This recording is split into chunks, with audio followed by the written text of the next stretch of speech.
Hello everybody, welcome to JK exam cracker. So आज के session में मैं डिस्कस करने वाली हूँ डे 3 का question paper, basically the English section. अगर मैं एग्ज़ाम के लेवल की, आज जो इंग्लिश सेक्शन था उसके लेवल की बात करूँ तो paper was not that difficult, but again the paragraph was very complex. Day 1 पे भी जो पैराग्राफ था काफ़ी इनडायरेक्ट क्वेश्चंस थे, कॉम्प्लेक्स था, आज भी सिमिलर ही है। पैराग्राफ से डायरेक्ट क्वेश्चंस नहीं पूछे गए हैं, थोड़ा सा कॉम्प्लेक्स है। क्वेश्चंस को आंसर करने के लिए बेसिकली आपको जो आइडिया ऑफ द पैसेज है, जो टोन ऑफ द ऑथर है, वो समझना पड़ेगा, उसके बाद क्वेश्चंस को आप आंसर कर सकते हो। तो definitely I will tell you the correct answers. तो चलिए स्टार्ट करते हैं, क्वेश्चंस को एक बार डिस्कस कर लेते हैं। The very first question, fill in the blanks with the correct option. हमें चूज करना है preposition. Kids 12 and above can watch this movie, so option D is the correct answer for this particular question.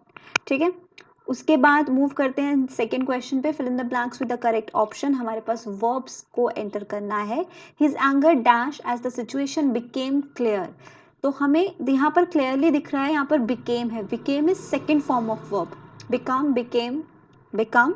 So definitely यहाँ पर past verb की form ही होनी चाहिए। तो his anger dissipated as the situation became clear. Why dissipated? Dissipated का मतलब क्या होता है? गायब हो गया।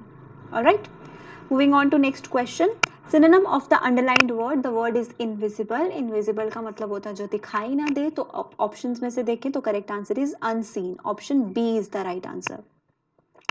Next question, based on preposition, it's dash time that you accepted your mistake. So students, there is a phrase जो है it's about time. ठीक है, ये एक फ्रेज है जिसका मतलब क्या है? It's about time. क्या कि something that should have happened, कुछ ऐसा जो अभी तक हो जाना चाहिए था, उसके लिए हम ये फ्रेज यूज करते हैं। तो यहाँ पर सेंटेंस में क्या सेंस आता है? It's about time, that means अभी तक तुम्हें अपनी गलती जो है वो एक्सेप्ट कर लेनी चाहिए थी। तो अकॉर्डिंगली हमारे पास option B is the right answer, because जितने स्टूडेंट से मेरी बात हुई उनको इस क्वेश्चन में डाउट था। Next question, imperative sentences. ये क्वेश्चंस हमने किए हुए हैं गाइस, आपको अभी तक पता होगा इंपेरेटिव सेंटेंसेस क्या होते हैं। जहां पर किसी भी तरह का ऑर्डर, रिक्वेस्ट, कमांड, एडवाइस, इस तरह की बात की जाए तो यहाँ पर अगर हम लोग सेंटेंसेस में से देखें तो bring me a glass of milk क्या है? Kind of order. तो ये कौन सा सेंटेंस होगा? Imperative. Option B is the right answer for this question. Next 46 से 50 क्वेश्चन जो है वो हमारे पास पैराग्राफ पर बेस्ड है। अब पैराग्राफ में जो है टीचिंग मेथड को लेकर, टीचिंग ऑफ साइंस के मेथड को लेकर ऑथर ने बात की है कि कौन सा मेथड सही है, स्टूडेंट्स पे क्या इफेक्ट करता है, ऑल ऑफ दीज। तो अकॉर्डिंगली मैं आपको करेक्ट आंसर्स डायरेक्टली बता रही हूँ। What are the answers of these questions.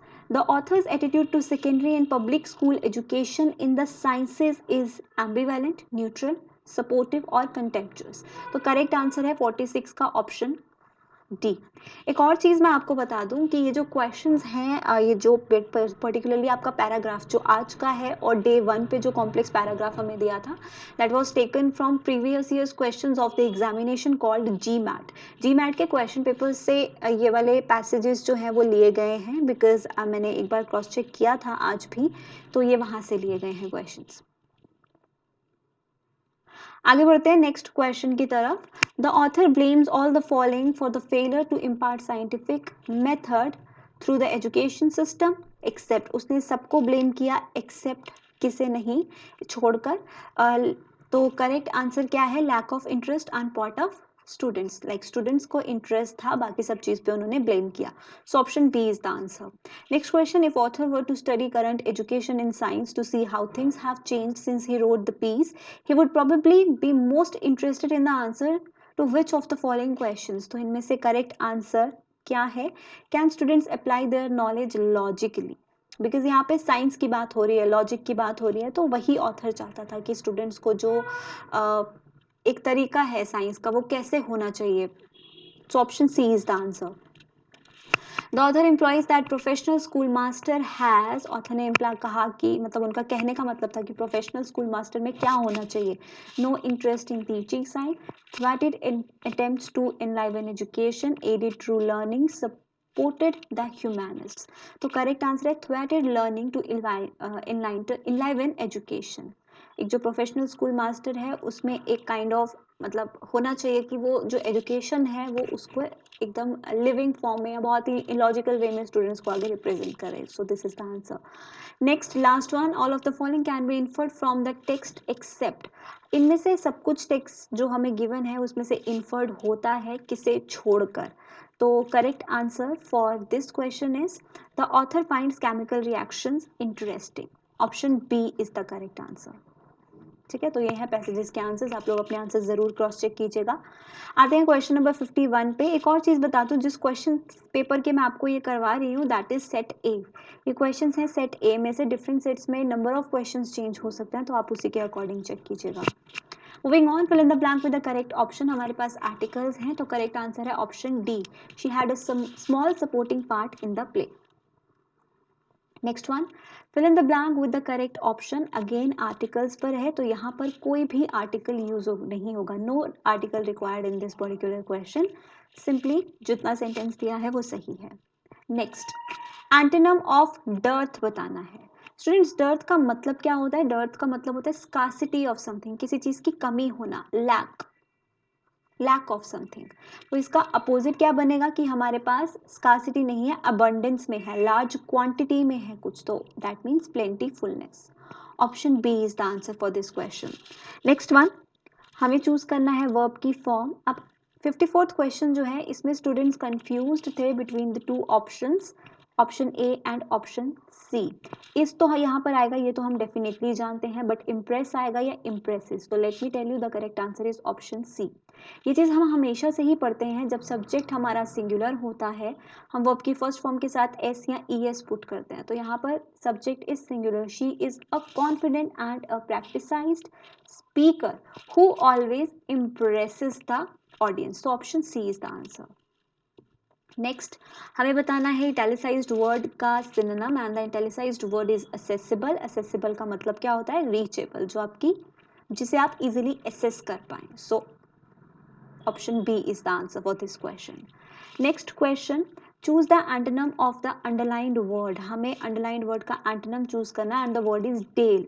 Del का मतलब होता है kind of hollow, space, hole, ऐसा हम बोल सकते हैं. तो इसका अपोजिट देखा जाए ऑप्शन में तो hills is the correct answer. Option D. Next question पे मूव करेंगे. Choose the word that spelled correctly. तो हमें बताना है करेक्टली कौन से. यहाँ पर ऑनरेबल के स्पेलिंग बोले हैं. ऑनर के स्पेलिंग क्या होते हैं? HONOUR. हमें ऑनरेबल बोला है, तो this is the correct spelling. So option D is the answer.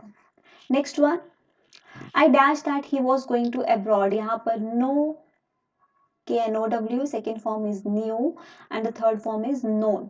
तो ऑब्वियसली करेक्ट स्पेलिंग यहाँ पर क्या होंगे? Knew. Option D is the right answer. Next question, fill in the blanks with correct option.